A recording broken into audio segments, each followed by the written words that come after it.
loves to answer questions. Ask yourself for a minute, what if I had cake tonight? Now, if you hate cake, your brain's gonna go, ugh, I don't want cake.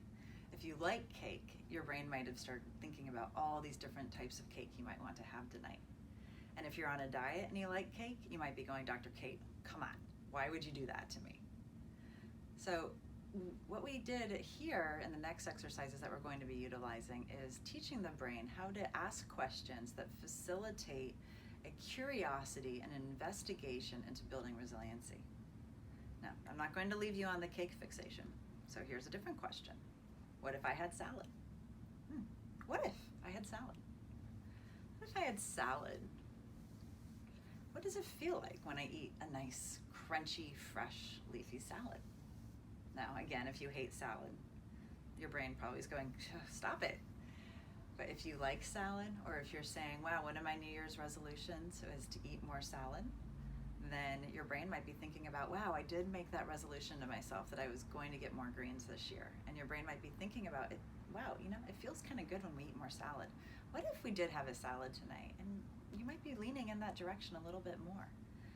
So our brain is primed to ponder any question that we give it. And one of the problems with living in a space of depression or anxiety is our brain asks itself a lot of less than preferable questions. We go into a lot of that worst case scenario thinking, well, what if this happens? But in a less than preferable way. So our goal with the resiliency work is to teach the brain to say, what if, in a way that is excited and intentionally curious, to be really mindful about the neural networks that you want to be building in your life. One of my favorite tools for doing this is a spin on something that's called informational havening. I call the protocol the Creating Possibilities Protocol, or CPP for short. Creating possibilities is exactly that. We're saying, brain, let's find a possibility, and then we're going to zero in on it, and we're going to really saturate ourselves in all of the opportunities of that possibility. So for example, notice a state that you would like a little bit more of right now. So if it's mid-afternoon and it's lunchtime and you're saying, I need to get back to work, you might say, okay, what if I was focused? You'd like a little more focus right now. Maybe it's early in the morning and you'd like to have a little bit more energy going into your day. You might ask, what if I was energized? So just notice an energetic state that you'd like more of. Then I'm going to walk you through the protocol. The next two videos that are part of this series will have a very specific representation of protocols that you can follow. One is simply the Creating Possibilities protocol that I will guide you through. And then we're going to do a gentle meditation that will anchor the possibilities even more fully, and that's called the Color of Breath meditation. But to start, let's review the protocol. When we're creating possibilities, we're always starting with the what if question. What if I was? And you'll notice my voice is excited, it's curious, it's almost cartoonish. What if? What if I was excited right now? One of my favorites is, what if I was curious? Now, I'm a naturally curious person, so my brain lights up like that, around that idea like a Christmas tree. And usually once I even ask that question, my brain's like, I'm going to be curious.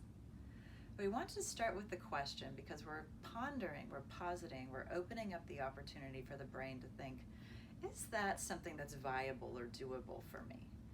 Can I possibly be this energetic state? So if you have the flu and you've been in bed for several weeks and you say, what if I was strong? Your brain might go, you're not, because you've had the flu. You don't feel well. Your brain and your body are exhausted. So we don't want to choose an energetic state that our brain's going to reject. While our brain loves questions, our brain hates when we lie to it. And guess what? It is not shy about calling us a liar. I'm sure you've had that experience. Goodness knows I have too. So we want to find a reasonable energetic state that our brain is excited about, or possibly excited about. So take a moment and identify a state for yourself.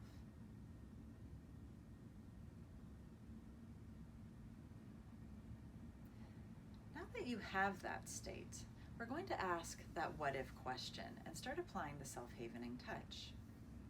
So what if I was? What if I was?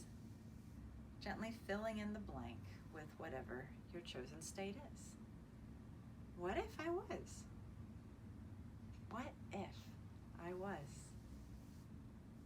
And the protocol requests that we ask that question 5 times, really getting the brain excited about this new possibility, this other way of being. Once we get to the 5th time, we're going to notice, do we feel like we can be? What that means is we've asked the question, we've excited the brain about the possibility of this new way of being. And now we're inviting the brain to go, can we be that? Is it actually possible to embody that in this moment? Sometimes the brain comes back with a resounding yes. Other times the brain's going to say, you know what?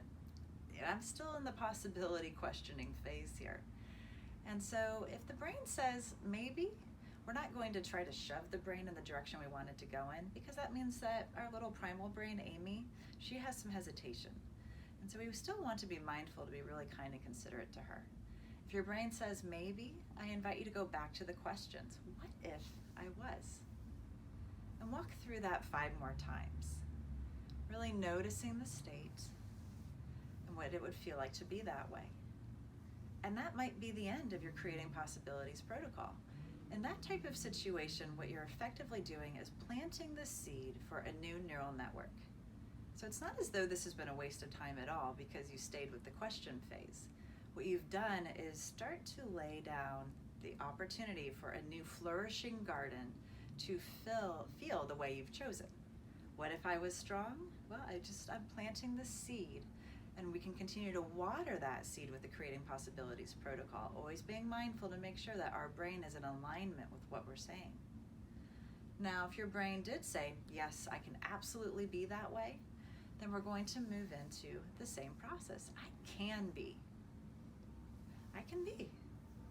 Again, filling in with the energetic state. I can be strong. I can be strong. I can be strong. I can be strong. I can be strong.